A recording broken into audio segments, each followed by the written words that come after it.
प्रणाम मित्रों। आज ध्यान की एक ऐसी अनूठी विधि पे हम बात करने वाले हैं जो हमें सक्रियता से निष्क्रियता की ओर ले जाने में सहायक होगी। मित्रों, ध्यान है निष्क्रिय हो जाना, कोई क्रिया ना बचे।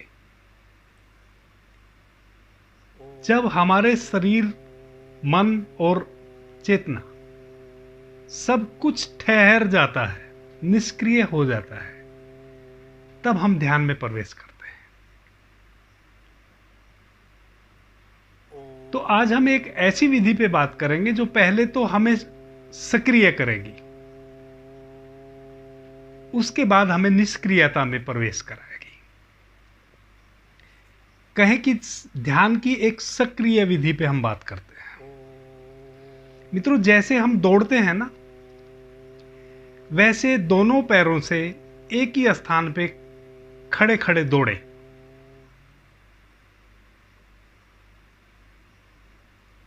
एक तो उछलना होता है, तो जब हम उछलते हैं तो दोनों पैरों से उछलते हैं।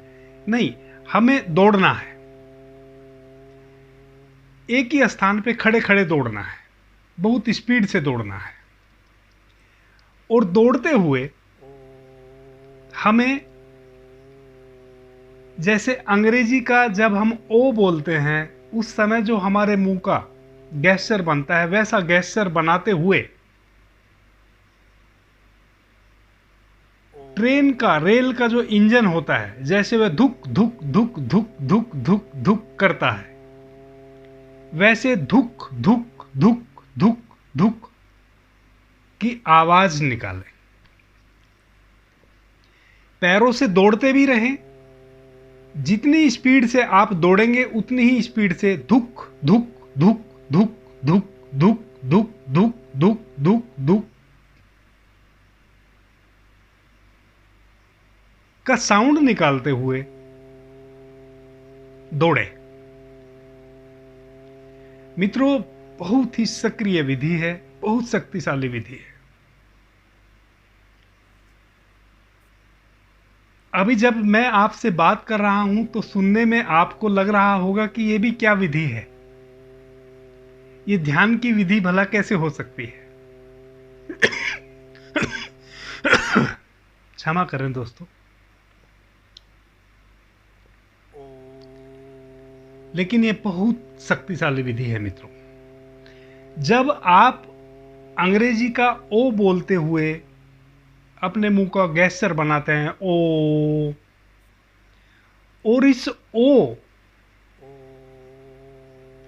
जैसे गेस्चर को बना के मुंह का जब धुक धुक धुक धुक धुक हम करते हैं, तो यह जो धुक धुक जब हम करते हैं तो हमारी नाभि पे चोट करता है। हमारा जो नाभि केंद्र है, इसकी सीधी चोट वहां पड़ती है। और नाभि का बहुत बड़ा विज्ञान है।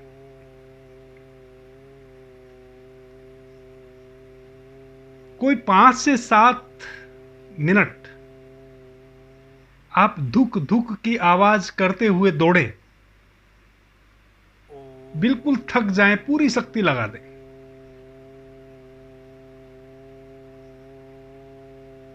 जब लगे कि अब आगे आप और कुछ भी नहीं कर सकते हैं, अब आपके पैर उठने मुश्किल हो गए हैं, वहीं के वहीं लेट जाएं। दोनों हाथ अपने बाजू में फैला लें, हथेली ऊपर, शांति से लेट जाएं। सक्रिय होके जो आप कर सकते थे वह आप कर चुके, उसका अतिक्रमण कर चुके आप। अब निष्क्रिय हो गए आप, अब निष्क्रियता में प्रवेश कर जाएं। लेट जाएं, बिल्कुल शांत लेट जाएं। मित्रों, 7 से 8 मिनट जब आप इस विधि से गुजरेंगे, आपका मन बिल्कुल शांत हो जाएगा। मन का पता ही नहीं चलेगा किस कोने कातूर में जाके छिप गया। सारे विचार स्वतः बंद हो जाएंगे। विचारों की जो सतत श्रृंखला चलती है जब हम ध्यान में प्रवेश करते हैं, ध्यान के लिए बैठते हैं, वह श्रृंखला स्वभावतः छट जाएगी। पहली बात। दूसरी बात, नाभि जो हमारा केंद्र है, नाभि का बहुत बड़ा विज्ञान है, विस्तार से हम पीछे बातें कर चुके हैं। नाभि से संबंधित आगे भी फिर बातें करेंगे। थोड़ी सी बातें अभी कर लेता हूं। मित्रों, हम नाभि के माध्यम से ही मां के गर्भ में जुड़े होते हैं। नाभि से ही हम आहार ले रहे होते हैं, नाभि से ही हम श्वास ले रहे होते हैं। मां के गर्भ में जो भी हमारे डेवलपमेंट के लिए जरूरी चीजें हैं, वो सारी नाभि के माध्यम से ही हम ग्रहण करते हैं। बच्चा मुंह से, नाक से श्वास पहली बार तब लेता है जब वह पैदा होता है, और पैदा होने के बाद भी जब उसकी नाल काट दी जाती है, जब वह मां के गर्भ से अलग हो जाता है, तभी उसको पहली बार श्वास लेनी पड़ती है। इसलिए बच्चा चिल्लाता है। अगर बच्चा जन्म लेने के पश्चात चिल्लाए ना, तो मां भी चिंतित हो जाती है, सगे संबंधी सब जो वहां मौजूद होते हैं सब चिंतित हो जाते हैं। क्योंकि जब तक बच्चा रोए ना, चिल्लाए ना, तब तक नहीं माना जाता कि यह बच्चा स्वस्थ है। असल में बच्चा जो चिल्लाता है वह चिल्लाता इस वजह से है कि अभी तक जब मां के गर्भ में वह नाभि के माध्यम से जुड़ा था, नाल के माध्यम से जुड़ा था, तब तक उसको अभी तक कोई प्रयास नहीं करना पड़ रहा था। उसका सब कुछ मां के द्वारा नाभि से जुड़े होने के कारण चल रहा था। उसकी खुराक भी वहीं से उत्पत्ति हो रही थी, उपलब्ध हो रही थी। उसकी श्वास भी वहीं से आ रही थी। उसका दिल भी अभी तक नहीं धड़क रहा था, क्योंकि सब कुछ उसका मां के गर्भनाल से जुड़ा था, वहीं से सब संचालित हो रहा था। बच्चा जब जन्म लेता है, हम नाल को काट देते हैं, तो पहली बार जीवन में जोखिम उस बच्चे को लेनी पड़ती है। पहली बार उसको अपने से श्वास लेना पड़ता है। उसका रोमा रोमा कंपित हो जाता है, एक एक ऑर्गन शरीर का सक्रिय हो जाता है। जैसे ही नाल कटी कि उसके पूरे शरीर को सक्रिय हो जाना है।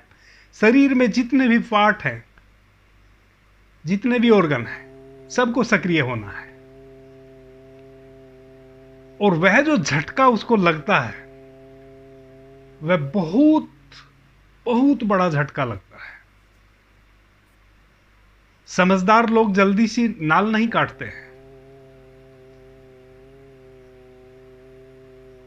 लेकिन अक्सर जल्दबाजी में ही नाल काट दी जाती है बच्चे की।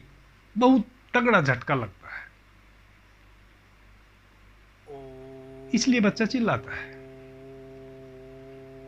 ये तो हुई जन्म की शुरुआत की बात। तो आप समझ लें कि नाभि का कितना बड़ा रोल है। आप नाभि के माध्यम से ही मां से जुड़े होते हैं, और आपके शरीर का, मां के गर्भ में जो भी डेवलपमेंट है, सब उस नाभि के माध्यम से ही होता है। अब आगे की बात करते हैं। इस अस्तित्व से भी आप नाभि के माध्यम से ही जुड़े हैं। मां के गर्भ से अलग होने के पश्चात अभी जो आप अस्तित्व में हैं, अभी भी आप इस अस्तित्व से नाभि के माध्यम से ही जुड़े हैं। जब ध्यान का अतिरेक करके आप समाधि की अवस्था में पहुंचेंगे तो आपको इसका आभास होगा। तब आपको पता चलेगा, आपको दर्शन होगा कि हम नाभि के माध्यम से एक रजत रज्जु जैसा जैसे कभी कभी हम घर में बैठे होते हैं और पहले गांव में घरों में छोटे छोटी आली छेर बना दिए जाते थे हवा के लिए, और कभी अंधेरा कमरा हो, आप अंदर बैठे हो, बाहर सूर्य की रोशनी फैली हो, तो सूर्य की रोशनी उस रोशनदान से कमरे में प्रवेश करती है, रूम के अंदर प्रवेश करती है, तो उसमें कुछ धूल के कण जैसे दिखाई देते हैं, उसी को कहते हैं रजत रज्जु। क्षमा करें मित्रों। वैसे ही रजत रज्जु के माध्यम से हम इस अस्तित्व से जुड़े हैं। यह हमारी नाभि और एक रजत रज्जु के माध्यम से हम अस्तित्व से जुड़े हैं, लेकिन इस जुड़ाव को तो हम भूल ही चुके हैं। इससे तो हमारा कभी कोई नाता रहा नहीं है।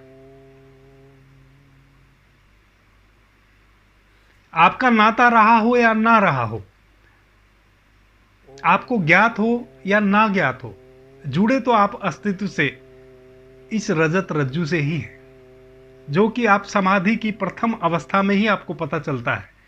ध्यान का अतिक्रमण करके जब आप समाधि में प्रवेश करते हैं, तब इस रजत रज्जु का आपको पता चलता है।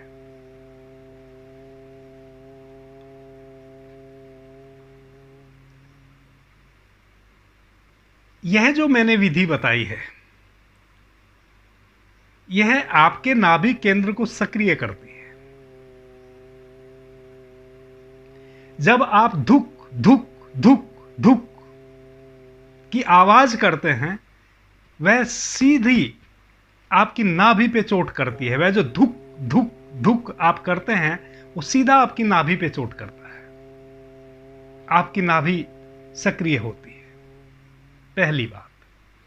दूसरी बात, जब आप धुक धुक करते हुए एक ही स्थान पे दौड़ते हैं,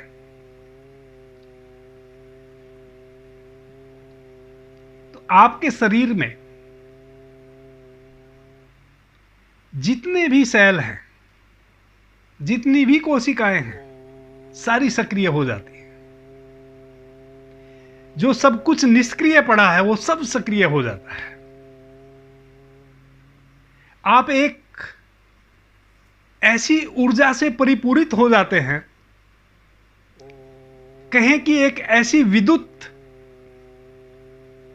उत्पन्न हो जाती है पूरे शरीर में। अगर आप इस विधि को ईमानदारी पूर्वक 7 से 10 मिनट पूरी ताकत के साथ किए, तो यह शरीर एक विद्युत का पुंज बन जाएगा, एक ज्योति का पुंज बन जाएगा, एक ऊर्जा का पिंड बन जाएगा। इधर नाभि सक्रिय होगी, उधर आपके एक ही स्थान पे दौड़ने से आपका अणु अणु जागृत हो जाएगा शरीर का। आपका रोमा रोमा सक्रिय हो गया। अब आप एक ही स्थान पे लेट जाएं, आंख बंद रखें। जब इस विधि को हम शुरू करें, उसी समय से आंख बंद कर लें, वहीं के वहीं लेट जाएं, दोनों हाथ फैला लें बाजू में। पूरे होश को अपनी नाभि के केंद्र पे ले जाएं, और वहां जो हलन चलन हो रही है, जो भी वहां घट रहा है, यह जो आप इस विधि से गुजरे हैं, और यह जो नाभि अभी आपकी सक्रिय हुई है, और यह जो एक ही स्थान पे दौड़ते हुए और धुक धुक की आवाज करते हुए जो आपका शरीर एक ऊर्जा का पुंज बन गया है, और वह जो आपकी नाभि सक्रिय हुई है, वहां कुछ घट गया है नया, उसमें प्रवेश कर लें। पूरे अवधान को, पूरे होश को, अपनी पूरी जागृति को, अपने पूरे अवेयरनेस को अपने नाभि केंद्र पे स्थापित कर दें। लेटे रहें, शांत बिल्कुल, आंख बंद रखें, भीतर ही भीतर पूरे अवधान को अपने अपने नाभिक केंद्र पे केंद्रित कर दें।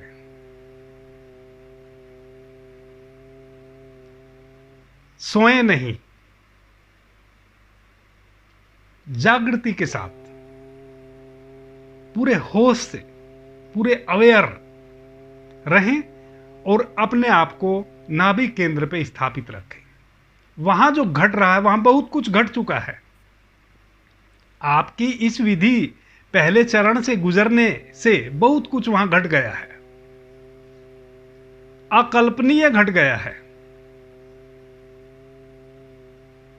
बस आप वहां जागृति को बनाए रखें।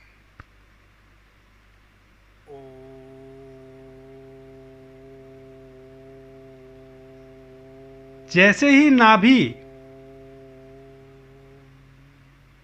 आपकी पकड़ में आ गई, आप खो गए, आप ध्यान में प्रवेश कर गए। और वह जो गहन ध्यान की अवस्था में आप पहुंच जाएंगे, उसकी आप कल्पना भी नहीं कर सकते थे पहले। इस संबंध में आगे हम विस्तार से चर्चा करते रहेंगे। अभी के लिए इतना ही। आपने मुझे ध्यान से, प्रेम से सुना, उससे मैं बहुत अनुग्रहित हूं। सभी मित्रों को मेरा प्रणाम। धन्यवाद।